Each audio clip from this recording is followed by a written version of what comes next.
Okay, so I'm going to do a little Dvar Torah for this week's Parashah, continuing with Na'aseh v'nishma, which we've been talking about. And one thing that comes to mind is Rabbi Nachman talks about in the Midbar, you receive this matana, right? So it's like written out, and like, what does that exactly mean? The Midbar represents sort of humility and shtika, and within the shtika, there's like almost like a keter around chokhmah, so it's like this wisdom that comes from being in a space of quiet, of being open to listen to other people, of not going into your ego, but going into this sort of holy curiosity. And I'm just thinking, as a father with my kids, like, of course I'm always listening, but also it's like if they need something, I'm going to do it, and I'm going to like listen to what they need, and it's like, yes, immediately, like, of course I'll do it. And then like, okay, what do you need? What do we have to do to get this done? And this is the famous thing with the pasuk in this Parashah, mishpatim, kol asher diber Hashem na'aseh v'nishma. Everything that Hashem has said, we will do and we will listen. And earlier, actually, it was just saying we will do. But in this verse, which is in Exodus chapter 24, verse 7, which also came to mind, this is the space that we need to be in 24/7. It's just coincidence or whatever that we have to tap into that. And also, when we are in that space, it's connecting to both Hashem, oneness, and also Ahava, and just having this space of wanting to give and love. And the gematria, so Ahava, the root of that Hebrew word for love, is hav, which is to give, so it means giving is synonymous with love. But also, the gematria 13 is also the gematria of Echad, which is one. So to tap into this oneness is tapping into this sort of love where it's like 13, and if you add that Ahava and Echad, then it's 26, which most know is Hashem's name, the Havaya, the four-letter name for Hashem, the tetragrammaton. So it's this connection that brings this unification, this oneness. The Talmud, it says that Hashem came to the different nations, and Bnei Israel were the ones that answered, we will do and we will listen. So that it's this sort of, we see that how much they wanted the Torah, that it was like, we will do the mitzvot, and then we will listen. We want it so badly that it's like, yeah, no matter what, don't worry, we got you, we're going to do this.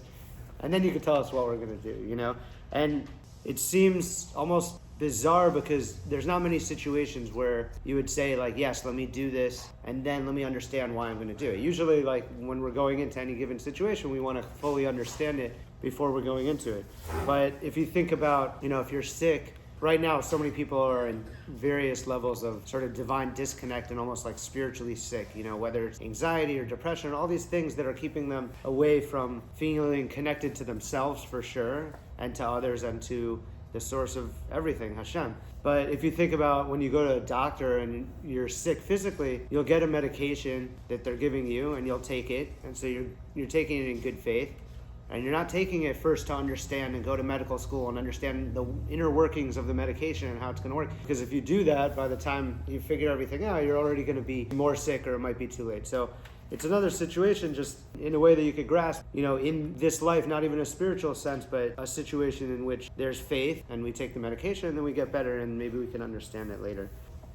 We will do is corresponding to the mitzvot, it's corresponding to the revealed state of things. What we will do is like, we're going into these commandments and we can understand and we can work to understand it more. And then what we will hear is this openness and this constant search for the concealed, for the sod of the Torah, for the Kabbalah of the Torah, for all of the things that are concealed in this world, and we have to work really hard to try to understand. And through the tefillah, that's when we can come closer to understanding the more esoteric, the more mystical elements of the nishma that we will hear. And also tied to that, Melech Shlomo, lishma is to hear, nishma, and it's dependent on the heart. And Melech Shlomo, he's saying that he prayed for a heart that would judge properly. And he prayed, give to the one that wants to serve you a heart that will attain the exalted levels of nishma. So the nishma is connected to tefillah and to the heart. So beyond the level of na'aseh, a person has reached, there are infinite levels of nishma that are far beyond one's ability to understand. And it's this, the Lubavitch Rebbe says, it's this holy boldness that we have to sort of tap into to try to reach this nishma. And we will hear is our openness and our eagerness, that which to be introduced to continuously connect to the tefillah and to this dveikut to Hashem. Right now I'm just kind of reviewing this is the second book, Light of the Infinite, the Exodus of Darkness, and it's paralleling Shemot. Shlomo Karlach brings in this parashah, Hashem says, Ve'yomer Hashem el Moshe, ala ale hahara v'yesham. So he's saying, Moshe, come up to the mountain and be there. And the lesson, this is a beautiful lesson because, of course, there's no redundancies or words that are used that don't need to be used. So if anything sounds like it's redundant in the Torah, it's like it's there for a specific purpose. So it's like we have to either see when it might have been brought before or figure out in the context. Or, of course, Rashi will expound on it. In this situation, Hashem's telling Moshe, go up to the mountain. And the fact that he's also saying, be there, we could learn that it's really not just about taking that one step to be at the space. Okay, so this is the goal. I need to go there. This is what I'm told. So Hashem's saying it's not enough to just listen to my word and go there. You actually have to be present.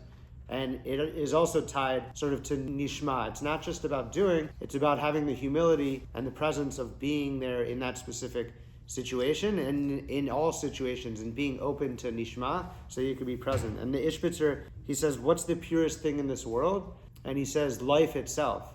And to really appreciate and to really live in life itself, we have to be present in life, because you could be in any situation. If you're worrying about, the past, or you're worrying about all these things that generally all these things that we worry about, 99% of them are not even happening or not going to happen. Right? So we're like worried about all these things that are completely theoretical, taking us away from enjoying life in the moment. So the nishma is the openness, this sort of almost like this shtika, that we can bring this chokhmah and also this appreciation for the moment and life itself. So my blessing is that we can tap into the nishma at all times and try to find and connect ourselves to the parts that are concealed and do the mitzvot so that the parts that are revealed bring us even closer to that. Shabbat shalom.